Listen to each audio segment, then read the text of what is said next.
All right. We're starting Unit 2. The idea for Unit 2 is, in my opinion, it's just like Unit 1 but harder. The thing that's so nice about Unit 1 is that almost everything that you're having to manipulate is a line. There was a couple things on the test where we got to like ax squared plus bx plus c, and that's basically where we'll be living for a long time now, maybe for, 10 more school days or something like that. Basically, we're getting into x squared, where everything is going to have like at least an x squared, maybe even an x cubed, maybe even an x power 4. And today is an extra day I've added in from last year. The idea here is everything here you probably should know, but you cannot ever miss this ever again, right? This is probably all stuff that we know. You'll probably find a couple things here and there that you don't know. I have a few questions that are a little bit tough, but these are how do you work with x squared and polynomials and factoring. And if you miss this, then it's going to be a long unit. So this might be something that you feel like you're good at, which is nice, or something that you feel like you're not so good at, which means you probably need to practice and take it really serious and really focus. All right, we're gonna do some x squared boot camp today, and we're really gonna kind of even go past that. So first, let's talk about polynomials, okay? How do we feel about the word polynomial? Do we know exactly what it is? So a polynomial is just basically a nice function.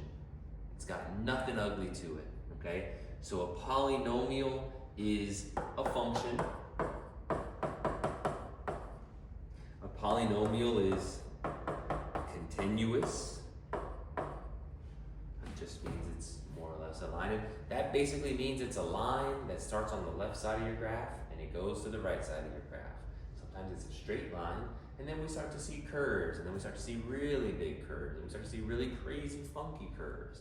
Your polynomials basically are things that are of the form ax power n plus bx power n minus 1 plus cx power n minus 2. And this is a very IB style or college style way to write about polynomials, and it's probably overcomplicating things. It's just long strings of coefficient times x to a power. Coefficient times x to a power. And they're all either added or subtracted. It could be a plus, it could be minus, doesn't really matter.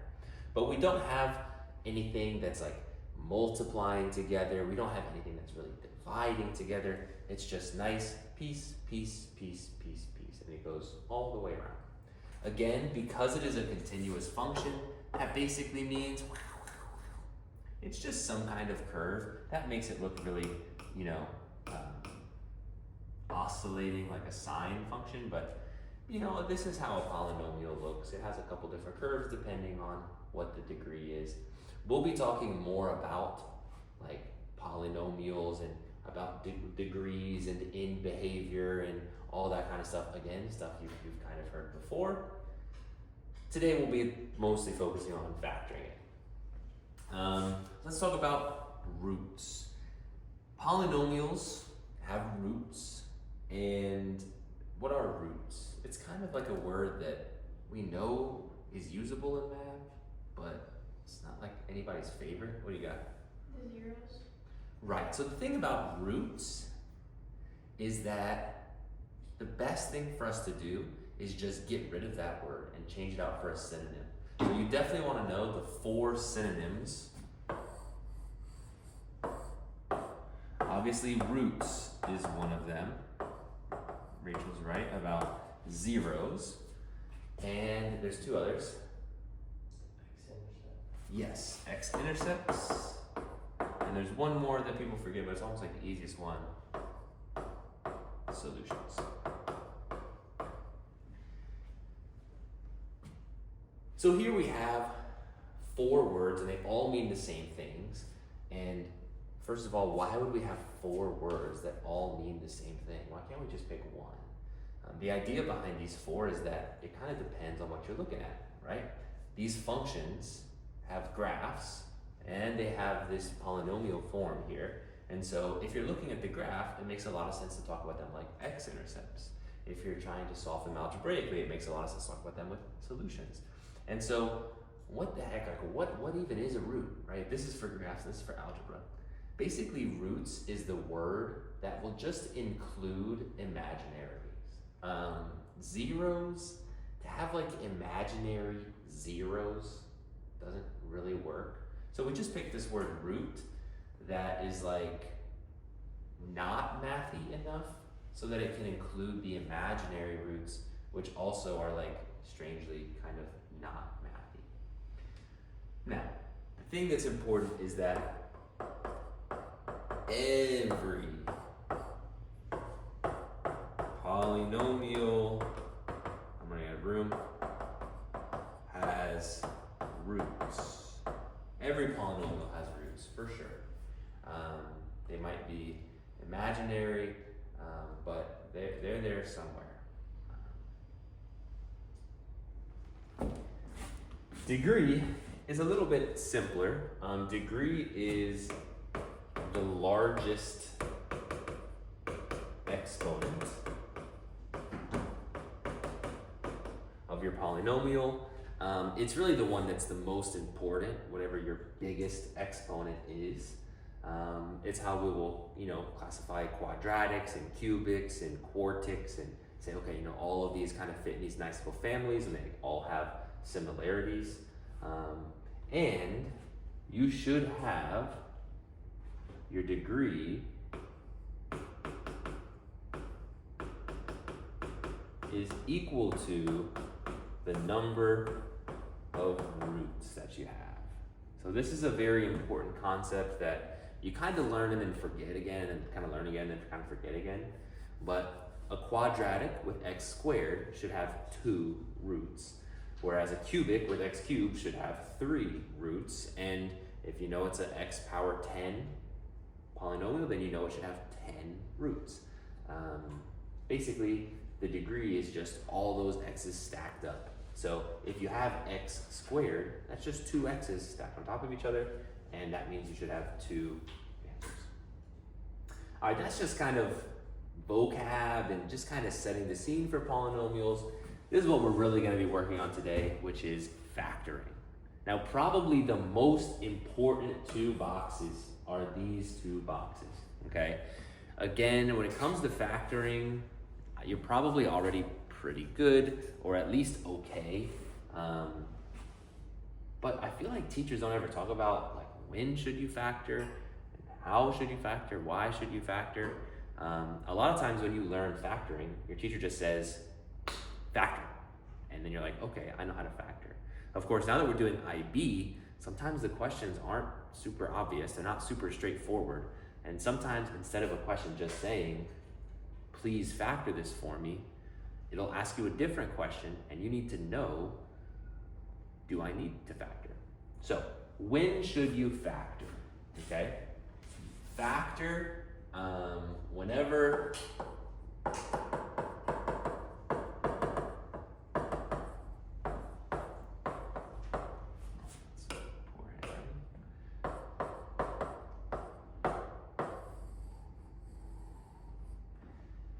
whenever you have no calculator.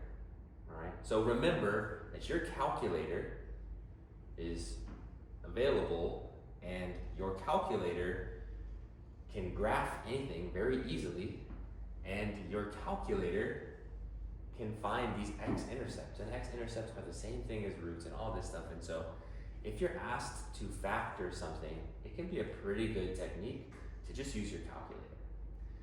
Now, in order to kind of spoiler the bad news, that means that for this unit, likely no calculator on quizzes, no calculator on tests. It's going to be kind of all you. So in the future, you can get around factoring sometimes by just using your calculator, at the very least to check your answers. But when should you factor? If you don't have a calculator, then you're going to have to consider factoring, okay? Factoring is looking for rational roots.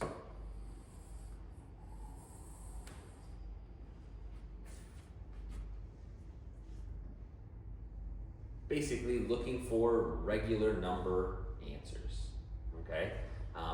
And of course, make sure that you're comfortable with this roots word, because really it's good at changing these out, okay? So I don't just mean looking for rational roots, but I mean all four of these. If you're looking for rational roots, or if you're looking for rational zeros, or if you're looking for rational x-intercepts, or if you're looking for rational solutions, then it's a good idea to factor. If the question is asking you about x-intercepts and you're like, I don't really know what to do next, go ahead and try factoring. That's a good way to do it. Okay, again, I think this is like sneakily the most important thing that we're trying to learn today, even though we're not really gonna get into it, practicing this kind of thing until tomorrow, but that's when you should factor, whenever you're looking for those things that are rational. And how should you factor, okay? So whenever you go to factor something, we need to make sure that we have everything on one side. And this is a little bit of an informal way of saying it, but factoring is only any good if everything is on one side. The whole idea, the whole concept behind factoring is that if we're able to split this up and have it equal to 0, then it's going to be useful, because what happens if A is 0? It'll make B 0. Right. The reality is, I don't care about B. If A is 0, then B, who cares, okay? And what about if B is 0? Well, maybe not, but the whole thing will be 0, right? It could be 0 times 50, it could be 0 times 100, it could be 0 times negative 2/3, but nobody cares, because it's just 0, right? And this is good. This allows us to say A equals 0 or B equals 0, right? That's nice. That's useful, right? That allows us to just take those two pieces and just think about them one at a time, because thinking about them both at the same time can be very difficult. Now, kind of the wrong example, which maybe you don't need to write down, but I'll just kind of show it to you. Let's say that you have A times B equals 6. This is completely useless, okay?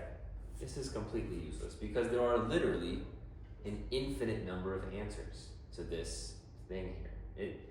It's completely useless. I know that 2 times 3 could work, and so could 1 times 6. I know that also, 12 times 1/2 could also work, but also 24 times 1/4, also 3.5 times 6 over 3.5, whatever. Again, this is completely useless. And so I'm always seeing stuff where students will have some number over here like 7, and then they'll try to factor this. And that is very, very bad. Anytime you're going to factor, you got to try to have everything on one side, or else you're just completely wasting your time. So, I know this is a Mr. Collier's class specific thing, but this will kill the cat. Alright? If you try to factor something without everything on one side, that is just like unacceptable, not good. Everybody agrees on that? Comfortable with that? Okay, cool. So, let's actually do it. Here's all of our different strategies. We've all done these before, most likely. I mean, I didn't teach you in all your classes, but I think that you've done all these before. I haven't picked the most easiest version of these questions, but Up first is difference of squares. Have we seen difference of squares before? Okay, importantly, make sure it's a difference. In order to do difference of squares, it has to be a subtraction. This is all stuff your teachers taught you before. In order to do difference of squares, first of all, you want to recognize that you have a binomial. So let's talk about binomials. Are we comfortable with that word, binomial? Basically, a polynomial is a whole bunch of things, poly obviously meaning many, and a binomial means two. So this basically is saying two numbers. Oh, wrote the wrong letter there. Two numbers. And maybe even some of them are letters. So something like 2 plus x. That would be a binomial. Cool on that? So, first of all, we have a binomial and we have a subtraction, and the last piece is that everything is a perfect square. I see 25, perfect square, that's 5 times 5. X squared, perfect square, that's x times x. 36, 6 times 6. And so now, in order to do this factoring, I'm going to take my 25, which is first, and put my 5 and 5 in the first position. Then I'm going to take my x, which is x squared. I'm going to take my x and x and put them in second position. And I'm just going to go down the line. Up next is the minus. What do you do with the minus? Minus 1 plus 1. Right, you do minus in one, plus in the other. Does it matter which one comes first? No, right? This is commutative, it's multiplication, so it doesn't matter. Boom, boom, boom. And then we have 36, making 6 and 6. If students ever make a mistake on this, sometimes it's just the order, putting things in the wrong order, but that's probably not too bad. Now this question has an equals 0. That means that our goal is to actually solve the question, not just factor the question, but to truly solve it until the end. Because we have equals 0, that means we're allowed to just take them one piece at a time. We can take the 5x minus 6 equals 0, and then we can take the 5x plus 6 equals 0. And your final answer will be 6 over 5 and negative 6 over 5.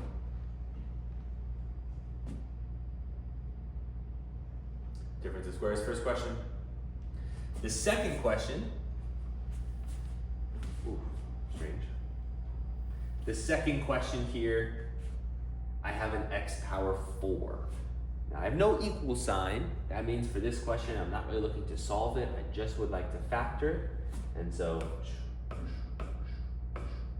I do notice that 16 is a perfect square. X power 4, is that a perfect square? Yes, this would be x squared squared.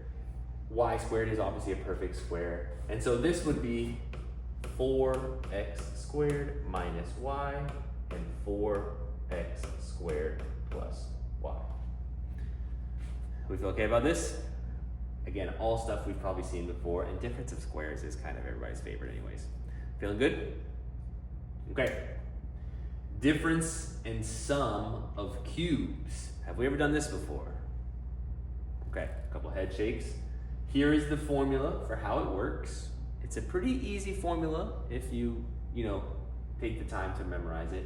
In particular, I want to make sure that we talk about this plus or minus issue, okay?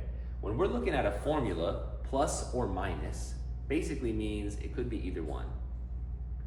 Then here we have, again, plus or minus. And then here we have this thing, and this thing is a minus plus. It's not the same as a plus minus, it's a minus plus. So basically what that means is that these two should match. Whatever you have, plus or minus, it should also match right here as a plus or minus. However, this one should be the opposite because that one is a minus plus, meaning switch it around. To do these cubics that are a nice small little piece, it's only two, it's still a binomial because it's still two pieces that can't be combined. I like to start off with a 2-piece and a 3-piece before I start doing anything. The next thing that I like to do is put in my signs. This one is a plus, so I'm gonna keep it same, opposite. And again, I'm kind of leaving my room. That way I can see that I have room for 1, 2, 3, 4, 5 things as I spread them out. And I just need them to be A, B, A squared, A, B, B squared. The easiest way to do this for me is to first think only about this first piece, the A, and take the cube root of all of those things to get 2x. And then next, I'll take this piece, and I'll take this cube root of all those things to get 1. That's my B. The next place that I like to go is in the first position, where it says a squared. So I'll take this and square it, making 4x squared. And then I like to skip this place and go to the back, where it would be b squared. And then I always come back to the middle, and it should be ab, which is where I multiply these together, which would be 2x. Do you have a question or something? You good? Is it for the opposite? Is it they're both pluses supposed to be like that? You said match and then opposite because it's a minus. Oh, I did do the formula incorrectly. Good catch. Yes. First mistake on factoring there. It should be like this. This last one is always a positive. Oh my goodness. Honestly, the reason that I goof this up is because whenever I actually see the whole formula, having this original here kind of gets in my head because I always memorize same, opposite, always positive. If you guys learn SOAP, anyways, when I memorize this, I learned SOAP, which is the same sign, the opposite sign, and then always positive. That's the way that I learn it. But then when I see the formula here, normally I kind of goof it up the first time because it's plus, plus, and that makes me put plus, plus. Good catch, totally a mistake, unforgivable. I'll have to kill the cat. Nice catch, and I'm glad you're locked in. Let's speed it up a little bit. Doing this piece over here, minus, plus, plus, got it right that time, same, opposite, always positive. This is gonna be just a y. This is gonna be, now let's talk about our perfect cube numbers, right? Because we kind of hopefully know our perfect square numbers. Our perfect cube numbers are 1, what's 2 cubed? 8, what's 3 cubed? 27. And then what's 5 cubed? 25. And then what's 6 cubed? 216. That's probably as far as you need to go, up to 216. If you don't know those numbers, it's probably worth writing them down. So 64 is 4 cubed. And then what about x power 6? No, x squared. Think about it, because we need basically x squared, x squared, x squared, 3 of those x squareds.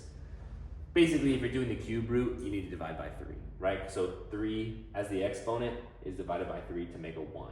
6 as the exponent is divided by 3 to make a 2.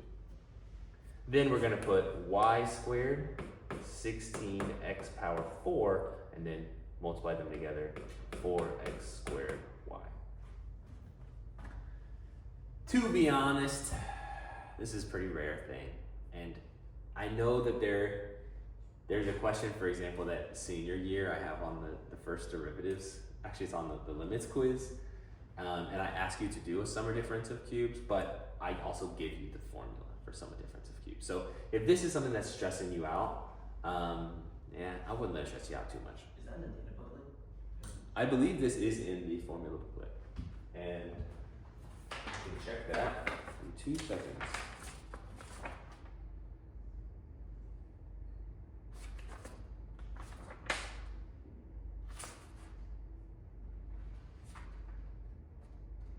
I don't know, I don't want to spend all class looking through it.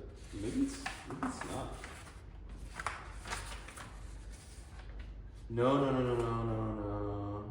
Binomial theorem, that's a little different. No. This is HL. No.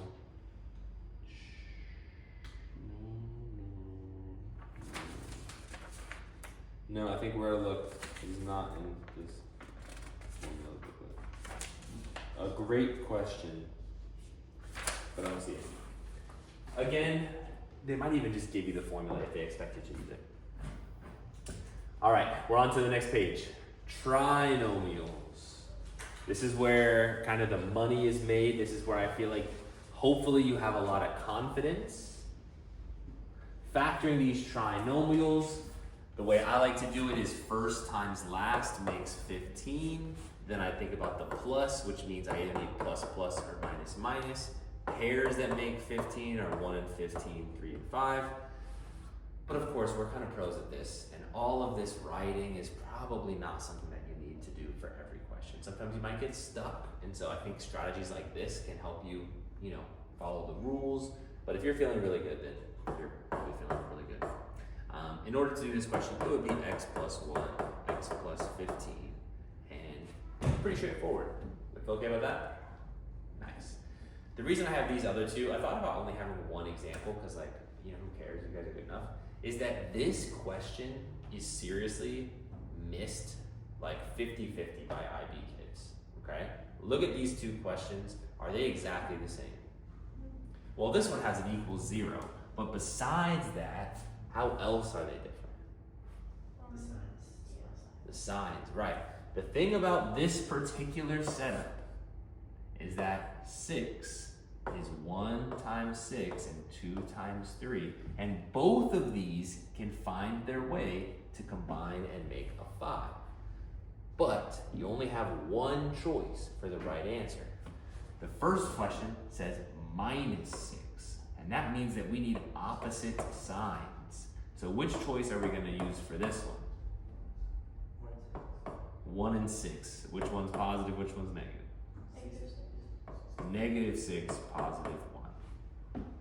And that's the only choice. And I'm telling you, it's like a 50-50 gamble whether a student will put 2 or 3. This question is very, very similar. 6, 2 and 3, 1 and 6. But this one is a positive 6, which means that I need same signs. That means the only possible choice is x minus 2 and x minus 3. Now this one has an equal sign, and so we'll need to finish this and get our full answer. Our answers are x equals 2 and x equals 3. Now I want to pause here. I hope we're feeling really good about this. These are the solutions, okay? These solutions are x equals 2 and x equals 3. And just to make sure I'm being as clear as I can be, I think we're good at this. But these, what are these? These are factors, okay? And importantly, factors are not solutions, okay? Factors are different from solutions. Factors are linked to solutions because a lot of times if you have the factors, then you can just find the solutions really quickly. But factors are not solutions. And so, again, sometimes, this is something where people miss 1 mark on a question where it will say, find the solutions, and people will do the factorization, which is the hard part, and they'll just stop. So make sure that vocabulary-wise, you're comfortable with the difference between factors and solutions. Okay, what about if A is not equal to 1? This is where sometimes people have a little bit of a gap in their knowledge, right? First times last makes 15. It's a positive. That's going to be a 1 times 15, or that's an ugly 5. Or a 3 times 5. This is obviously going to be 1 and a 15. But what do we do now? Because x plus 1, x plus 15, this is wrong, right? It's not x plus 1, x plus 15. There's a lot of different strategies that teachers will teach you along the way.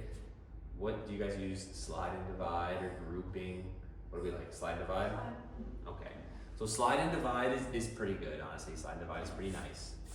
You're gonna take this x plus 1, x plus 15, but we know it's wrong because x times x is not 3x squared. It's only 1x squared. So we need these x's. We need one of them to get a 3.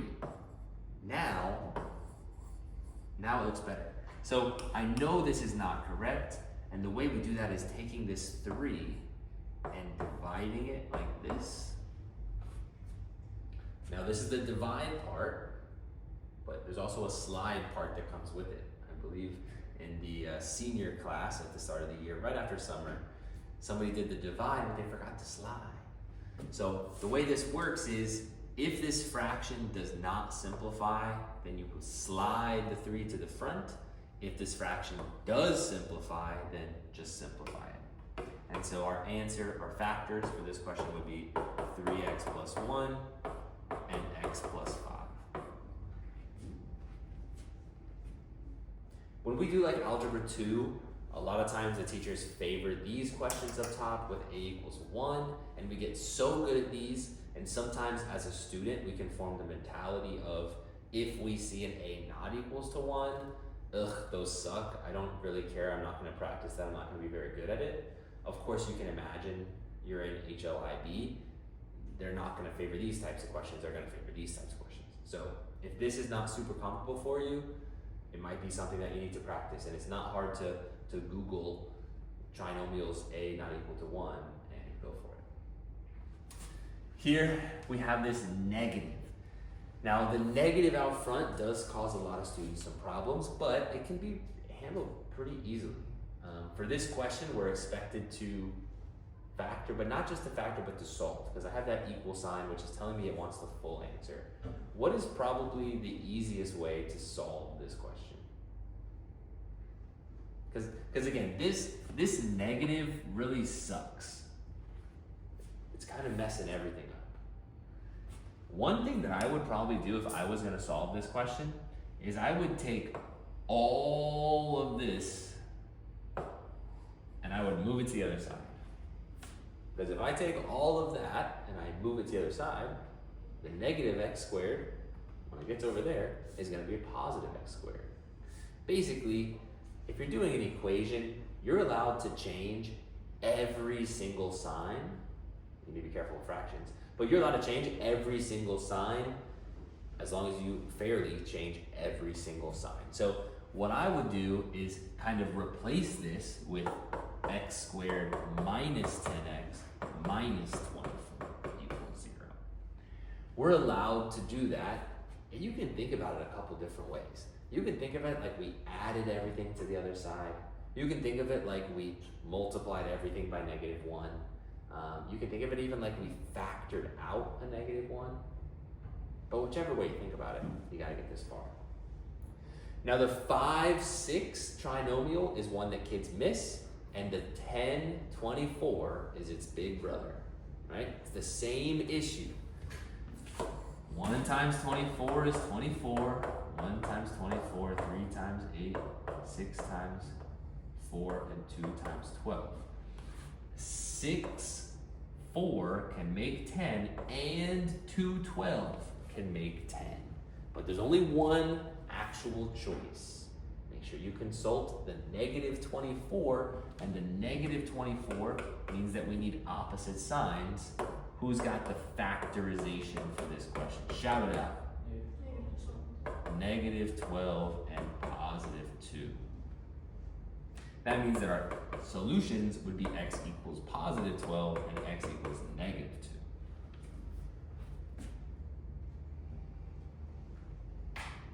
2.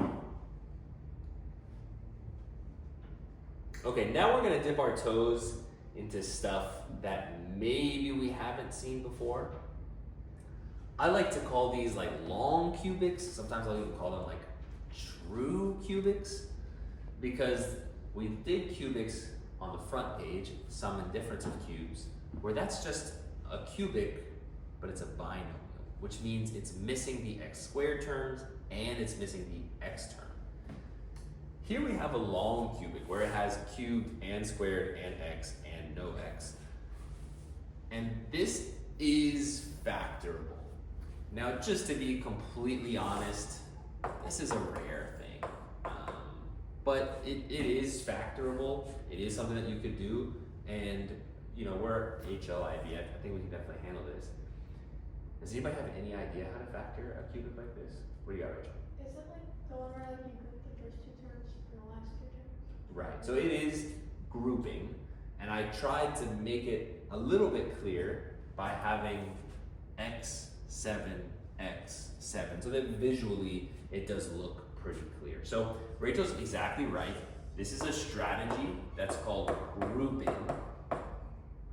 And for grouping, you're gonna think of it with the front two terms and the back two terms. The reason that you're splitting it up in this way is we're gonna be doing GCF, but we're gonna be doing GCF after already grouping the question. It's really kind of funky, but once you get in the hang of it, I actually like grouping. So anyways, when we're doing grouping, thinking only at these two pieces, I want to do a GCF. I want to think about these two pieces and what do they both have in common? They both have x squared, leaving us with x minus 7 left over. Now we haven't covered GCFing, but I didn't feel like that was really worth our time here. But here we are, GCFing, right? We took out an x squared. Now the thing for grouping is that this x minus 7 better be over there, or else this question is unfactorable. And so, yeah, we better have x minus 7. That means this should be x minus 7 times something, right? And then we need a GCF and kind of fix it. Now, how can we fix this question by doing a GCF? Nice. We're going to need to GCF a negative 1. That's how we're going to turn the negative x into a positive x. That's how we're going to turn the positive 7 into a negative 7. And if you're ever not sure, you can always just distribute again. Now, we did our first level of GCF by splitting them and taking out some pieces. Now what we're going to do is a second level of GCF. We're going to think about this as term A and this as term B. And what does term A have in common with term B? It's got the x minus 7, x minus 7. So now we're going to do another big GCF, and we're going to take out the x minus 7. Now that makes it sound really complicated. Do a GCF, look for the same GCF, and then whatever matches, just that's your first pair. And then what do you think that the second pair would be?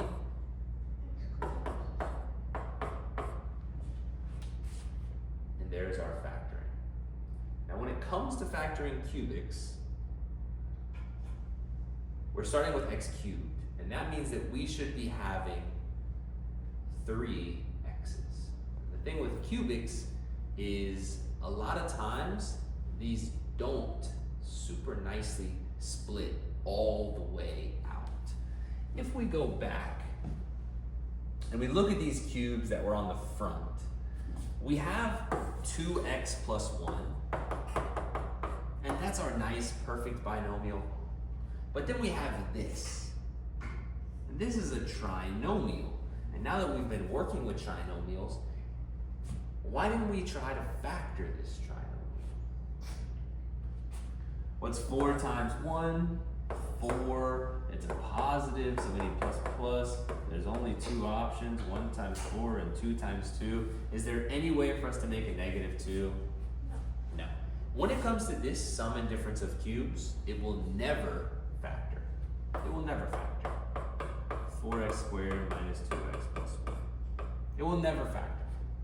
And this is as good as it gets. And here is, make sure you're comfortable with all 3 of our x's. There's 3 x's total for this question. It's a degree 3. We have 1 and we have 2. And 1 times 2, that's how we get to our third x. Now, going back to the question we were just working on, same thing. We have 1x here and we have 2 x's here. Sometimes we can keep going and factor this. And this is one of those questions, okay?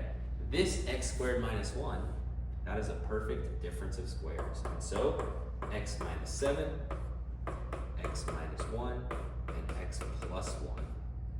final perfect factorization. Now, if long cubics are rare, the superfactor is like mega rare, but could happen. All right, over here, we have another long cubic. I'm gonna do this question faster. That's the target here. I'm gonna start by doing GCF, and I'm noticing that a 5x squared is what I can take out, which is gonna leave me behind with 1x plus 3. That means I need to find x plus 3 over here. How can I turn the negative 2x into a single x? I'm gonna have to take away a negative 2. And then, or, GCF, a negative 2. And then let's make sure that works. Negative 2x and negative 6. That means my two factors are gonna be x plus 3 and 5x squared minus 2.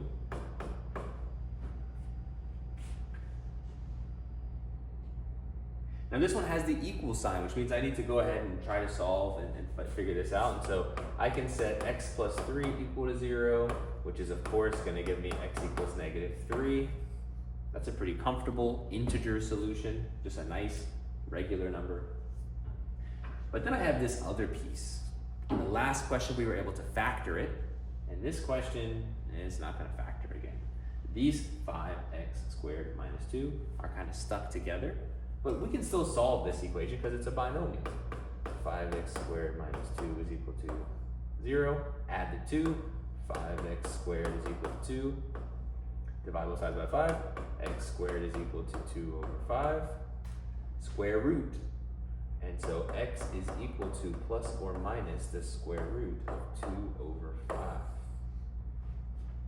Remember, you should have as many roots, you should have as many solutions as you have a degree, as you have your highest exponent. So 3x is here. I have 1, 2, 3. Make sure you're comfortable with this, counting as 2 answers because it has the plus or minus, a positive version and a negative version. At this point, I've been talking for a long time. Factoring, is this like super comfortable? Okay, excellent, that's what I like to see. Now we have the most missed questions here. After all this and all this training, we'll have a question like this, and I'll see a student miss it. It'll just break my heart. It'll just absolutely crush me. Okay. So how are we going to solve this question? You tell me. What's the first step? Subtract x, right? It's a good idea to get everything on one side. X squared minus 6x is equal to 0. And here's where people will freeze a little bit. This is a binomial. Is it a perfect difference of squares? No. It's a binomial, so I can't really do my trinomial techniques. I can't really do first times last, the multiply to the end, add to the middle. That's not really going to work. So how do I do this? Right, we just need to do a simple GCF and just, this is x squared and this is x, so take out an x equals 0, and x equals 6. Again, it is so easy with the teacher, it is so easy here. Hopefully we're feeling very comfortable. This one breaks my heart. This one probably killed a cat, mess this one up.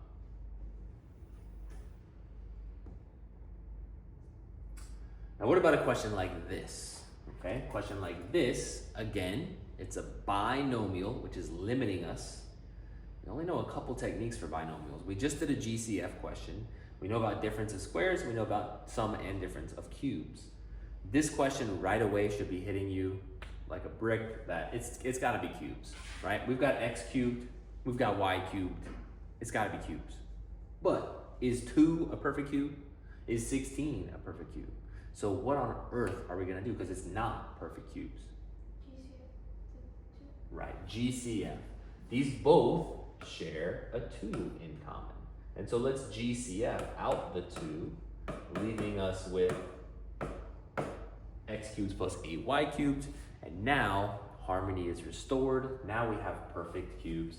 And so now, here's our sum of cubes formula, same, opposite, always positive, x to y, x squared 4y squared, and 2xy.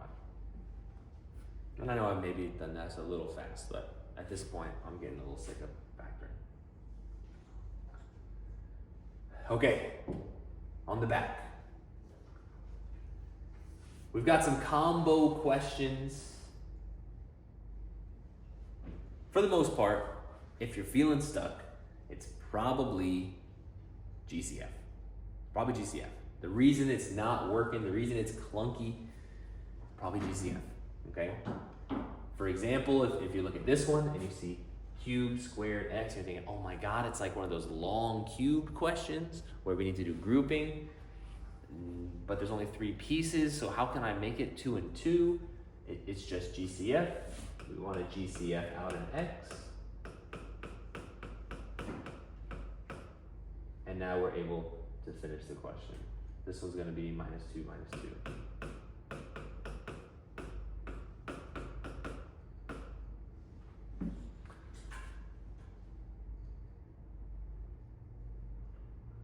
Look at this top right question here. This is a combo question, but it actually doesn't look too bad. This looks like difference of squares. 4x squared minus plus 1, 1. So why is this question called a combo question if it wasn't very hard and straightforward? What do you got? Maybe the difference of 2 squared with a -1. Can do it again. We have this, which is another difference of squares. 2x minus 1, 2x plus 1. What about this piece with the plus? No factors. 4x squared plus 1, leave it alone. Again, we started with 4x's and we still have 4x's. This is an x times x squared. That's what giving us to those 4x's. I'm not even sure we're gonna do this one because I'm getting a little over it, but let's look at this one, okay? We've got a 1/2. Let's say the question says, fully factor this function, fully factor it, okay? If we had an equal sign, we could very easily multiply everything by 2. We'd be allowed to do that. Multiply by 2, doesn't do anything. Multiply by 2, and that's gonna get rid of this fraction. It's gonna increase all the other numbers. But because this question has no equal sign, we're expected to factor it. That means basically we can't just get rid of anything. We can't just multiply by 2. We have to preserve every little piece. In order to do it this way, it's very funky because then we're gonna have to do like a slide and divide where 1/2 is in the front, which is also very funky. So what do you think? How are we gonna start this question? GCF 1/2. Yeah, we're gonna start with a GCF. And GCF out the 1/2,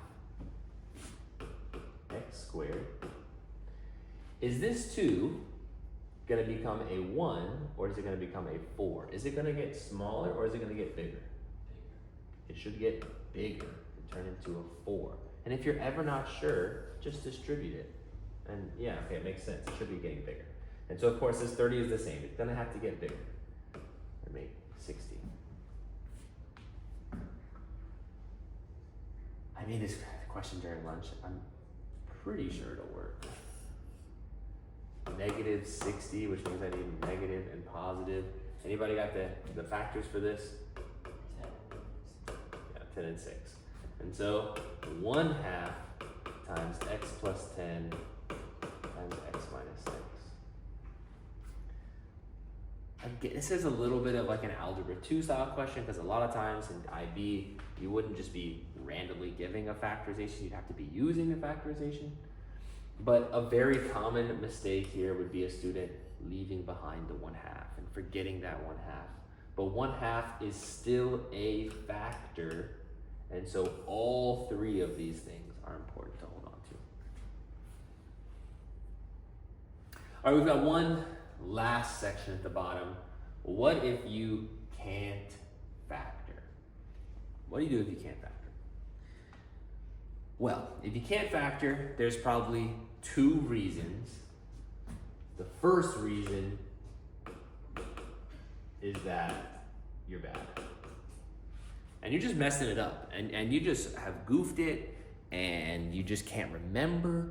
You just don't know how to do it. And the other option, or the other case scenario, is that it's impossible. Now that's always a frustrating pair. Either I don't know what I'm doing, or it's completely impossible. That's always a difficult, two things to juggle. The good news is we're in HL, and this has all been pretty easy. And hopefully this one doesn't show up very much, okay? And most of the time, if you're feeling stuck, it might actually be impossible. What option do we have if factoring just does not work? The quadratic formula, right? We kind of hate it, but the truth is, as you mature, we kind of love it, all right? The quadratic formula is just perfect. It will solve every single quadratic, including ones that are literally impossible to solve. So that's pretty nice. Do we know our quadratic formula? Negative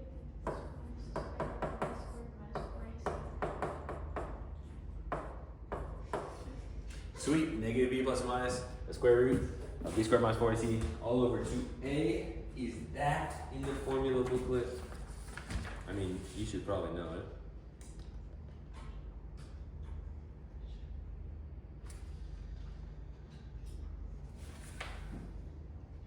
Yes, it is in the formula booklet. Of course, you should know where to get a, b, and c from. They're from the coefficients. A is equal to 1, b is equal to 7, c is equal to 5. And then you plug it in and you get the answer. And so this would be negative 7 plus or minus the square root of b squared, which would be 7 squared. I'll just put 49. Minus 4ac, I'll just put minus 20 all over 2a, which is just going to be 2. This is going to be negative 7 plus or minus the square root of 29 over 2. As far as 29 goes, prime number. So we don't need to worry about simplifying that at all. This is as good as it gets. Now this all goes back to the very first page.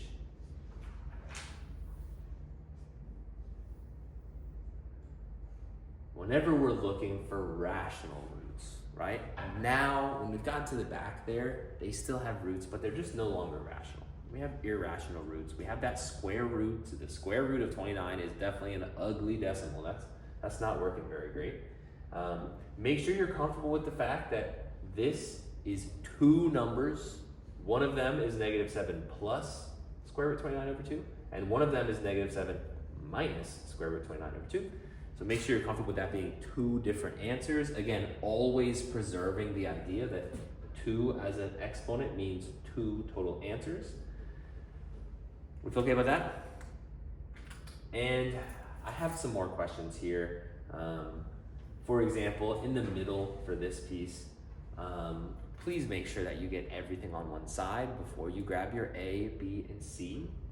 For this question, A is equal to 2, B is equal to negative 4, and what is C? Negative 1. It has to be a negative 1. This last question, it should have an equal sign, but it doesn't, but whatever. For this last question, it does not have a B, so what would the B value be? 0. 0. Nice. When do imaginary numbers show up? Square root of negative. Right, when you square root a negative. And does the quadratic formula have a square root? Yes. So when does imaginary numbers show up? It is whenever b squared minus 4ac is less than 0. Right, because this is the inside. Is there a fancy word for this that we remember? Nice, discriminant. That is called the discriminant. It's just the word for the inside of the quadratic formula. All right, ideally this was maybe a boring day, maybe the worst kind of boring because it was also a lot of work, and there's nothing worse than doing something boring that also you have to work really hard for. But we can't miss these, okay? This is me, you know, I'll be honest, last year I did not do a day like this, and the HL kids struggled because their factoring wasn't good, and if your factoring isn't good, then you can't proceed. So this is me giving you an hour and a half of please take this serious and make sure you are good at it. We're feeling okay? All good? All right, nice, that's it.